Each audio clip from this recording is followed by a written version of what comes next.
Donc Alexis Thomas, directeur de cabinet de la Fédération hospitalière de France. Antoine Malone, qui dirige notre pôle prospectif, devait vous faire une présentation demain matin. Et il a eu un souci dans sa belle famille qui l'a contraint à rester à Paris. Donc je vais essayer d'être fidèle à sa présentation, que je devais en plus faire demain. Donc une double improvisation, pas tant que ça. Donc parler un peu de responsabilité populationnelle en pratique, puisqu'on le met en œuvre sur 5 territoires pionniers en la matière. Pourquoi 5 ? Alors c'était avant mon arrivée, c'était des territoires qui s'étaient manifestés, qui avaient déjà certains liens avec la ville. Ça ne veut pas dire qu'il n'y en a pas d'autres qui font des actions sur le sujet. Loin de là, et ça va bien au-delà de ces 5 territoires, et avec des modalités à chaque fois sur ces 5 territoires, mais aussi sur d'autres, qui sont évidemment différentes, puisqu'on ne peut pas plaquer le même modèle partout, mais au moins certains grands principes. Je sais que Bruno Fauconi a dû vous exposer un petit peu aussi ce qu'il faisait dans les Deux-Sèvres, qui est un des 5 territoires pilotes. Donc répondre au triple défi, là je vais passer assez vite, épidémiologique, démographique, technologique, et dans un contexte budgétaire contraint qu'on connaît bien, avec un triple objectif, la santé de la population, le coût et l'expérience patient. 3 ingrédients de base, la population, le mécanisme de détermination des priorités et l'intégrateur. Certains défis qui sont déjà très anciens, la très grande fragmentation du système, l'opposition ville-hôpital, la faiblesse de la prévention, puisque vous avez dû en parler, on en parle beaucoup, mais finalement on ne peut pas forcément la mettre en œuvre de manière pérenne, complexité du système, et puis des défis sans doute plus nouveaux, l'extension des déserts médicaux, y compris dans les villes, ce n'est pas uniquement un phénomène rural, forte inégalité de santé, sujet d'attractivité qui a été dit à l'hôpital, mais aussi en ville, où finalement on voit bien que l'exercice isolé n'est plus souhaité par les jeunes professionnels, et la crise du modèle de financement, bien au-delà du chiffon rouge de la T2A, qui n'est qu'un outil finalement de déclinaison du mode de régulation. Alors comment on procède ? À partir des grands principes, et dans les bulles, c'est la manière dont on procède. Donc mettre à contribution les gestionnaires et prestataires, c'est la base. Se concentrer sur les besoins de la population, c'est-à-dire partir de là, en la stratifiant, c'est ce qu'on va voir après. Et c'est là qu'on voit bien le lien avec la prévention, parce qu'on verra le schéma de la pyramide. Le but, c'est de ne pas tomber malade. Si vous êtes malade, c'est pas de gravir les différents échelons jusqu'à être le patient qui revient tout le temps à l'hôpital, finalement. Avoir des politiques et des mesures incitatives favorables, donc l'article 51, on met encore le point d'interrogation, puisque c'est de l'expérimentation et ça débute tout juste. Renforcer la capacité organisationnelle et aussi capitalisée, donc on crée un conseil scientifique pour que ce savoir soit, comment dirais-je, formalisé et soit bien la propriété de la Fédération hospitalière de France. En impliquant, donc, pour mobiliser les patients et citoyens, en les impliquant dès la phase de conception des programmes cliniques, on va en parler tout à l'heure, et en s'appuyant sur les programmes cliniques qui existent déjà dans certains systèmes que vous connaissez sans doute, hein, Kaiser, Geisinger, Intermountain. L'intégration clinique, c'est quoi ? C'est le fait que les services rendus par les professionnels soient intégrés dans un processus unique au sein et à travers des professions au moyen de protocoles et de lignes directrices partagées. Je vais passer sur ce schéma pour aller directement sur le projet et la manière dont ça se met en place sur 5 territoires pionniers.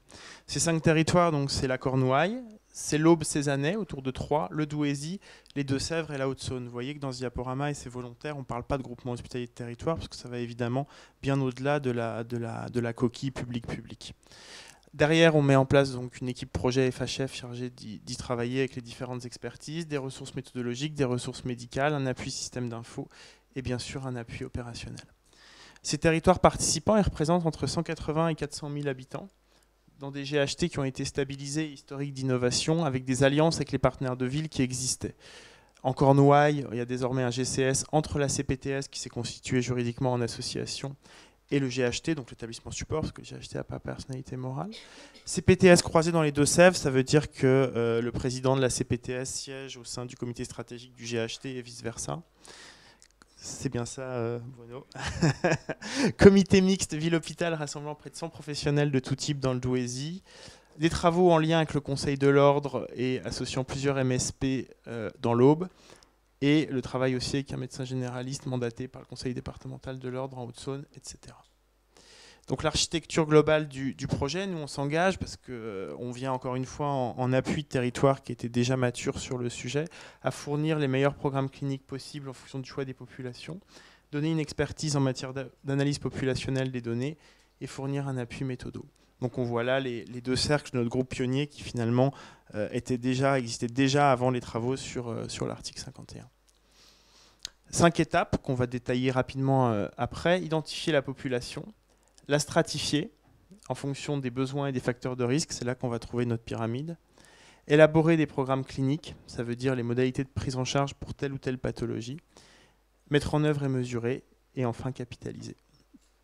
Les populations, il y a 3 types de populations. La population socio-économique, la population clinique et la population économique. Donc là, je vous laisse plutôt regarder un peu le schéma. Derrière, il s'agit de la stratifier, c'est ce dont je parlais tout à l'heure, la prévention du risque, c'est-à-dire, on a un exemple juste après, c'est l'adolescent de 18 ans, un petit peu gros, qui finalement a plutôt besoin d'activité physique et sportive. Et puis au dernier étage, vous avez le patient complexe, finalement celui qui a été pris en considération plutôt dans les PTA, si je peux mettre un dispositif en face. Donc le but, c'est bien ça, c'est d'éviter que le non malade devienne légèrement malade, puis plus malade, puis ultra complexe. Les territoires ont choisi de travailler sur 2 pathologies. Donc ce sera le diabète et l'insuffisance cardiaque. Où on en est? Donc le sous-groupe d'EDIM a été créé, appui de la FHF et FHF Data. On a intégré des cliniciens experts. Le lien avec le partenaire de ville se densifie. Les territoires cliniques, on y reviendra après, ont été définis. Le repérage des résidents de ces territoires touchés par le diabète ou l'insuffisance cardiaque a été fait.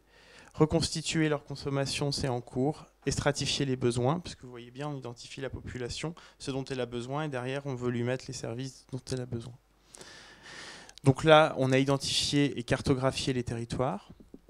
On a commencé à faire des premières analyses qui sont très intéressantes. Si je prends par exemple l'insuffisance, si je prends par exemple le total des urgences, donc on voit 27%, et pour les patients d'insuffisance cardiaque, 48% sont arrivés par les urgences pour les séjours pour le territoire de Douai.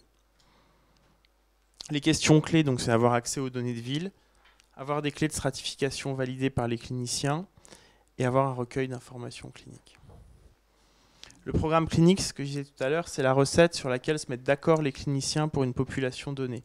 On y retrouve des protocoles de prise en charge, des ressources réelles, des indicateurs et des cibles de résultats, et une assignation, ce qu'on appelle en anglais le flagging, flaguer les patients, leur donner un drapeau, de patients réels à chaque strate, à laquelle correspond du coup une offre de service, puisqu'évidemment celui qui est tout en bas de l'échelle n'a pas les mêmes besoins de la pyramide que celui qui est tout en haut. Et bien sûr des registres de suivi de patients. La manière dont ça se passe, ça peut être via des conseils cliniques de territoire qui incluent l'ensemble des professionnels et également des patients. Donc l'objectif, ça va être de réduire l'incidence et de mieux prendre en charge l'insuffisance cardiaque. Donc définir le problème de la population, stratifier cette population, élaborer un programme clinique. Et on va voir après, on travaille en partenariat avec l'INES, qui est la HAS canadienne sur le sujet. Convenir d'outils de mesure, faire ressortir les problèmes pratiques et assurer le suivi.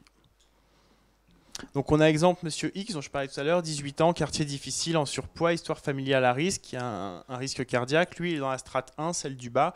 Donc ce dont on a besoin, c'est d'identifier le programme de dépistage, qu'il ait un médecin traitant s'il n'en a pas, parce que ça risque d'être le cas, mettre en contact avec des associations sportives et coaching alimentaire.